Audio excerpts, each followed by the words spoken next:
J'aimerais encore rappeler l'histoire de Joseph dans l'Ancien Testament. Décidément, ça ne me quitte pas, ça. C'est un de mes modèles. Bien sûr, mon modèle par excellence, c'est Jésus. Hein? C'est Jésus. Mais Joseph, dans l'Ancien Testament, fils de Jacob,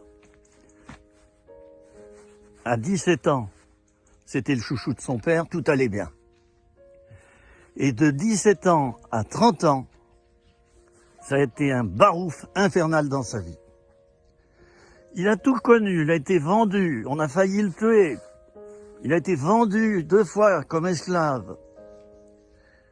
Il a été accusé d'adultère, jeté en prison sous accusation de viol de la femme de l'officier, d'un des officiers de Pharaon, Potiphar. Il a tout connu. Il a même supplié pour qu'on le sorte de prison en parlant à les chansons et au panetier du roi. Et rien ne s'est passé. Rien ne marchait dans la vie de Joseph, si ce n'est que tout ce qu'il faisait prospérait. Et en prison, on lui en a confié les clés. Tellement il se comportait bien. Et chez Potiphar, on lui a confié toute la maison de Potiphar. Tellement cet homme était béni par Dieu dans l'épreuve, mon ami. Dans l'épreuve, au milieu de l'épreuve, au milieu de l'épreuve. Tant pis, je radote, Joseph était béni dans son épreuve. Et ça a marché. Il est resté fidèle, il n'a pas commencé à se plaindre. Ça fait 13 ans que j'attends, il se passe rien, je suis en prison. C'est tout l'inverse qui s'est produit dans ma vie. L'inverse des promesses de Dieu. Il n'a pas fait ça. Il restait ferme, appuyé sur l'Éternel.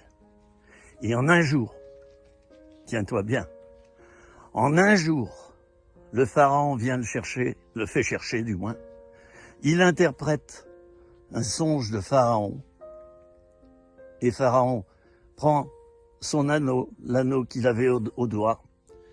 Et il a dit, je ne connais personne d'autre que toi dans notre pays d'Égypte qui a autant de sagesse. Parce que oui, il avait interrogé les devins, etc. Qui avait dit n'importe quoi, que des mensonges, comme d'habitude.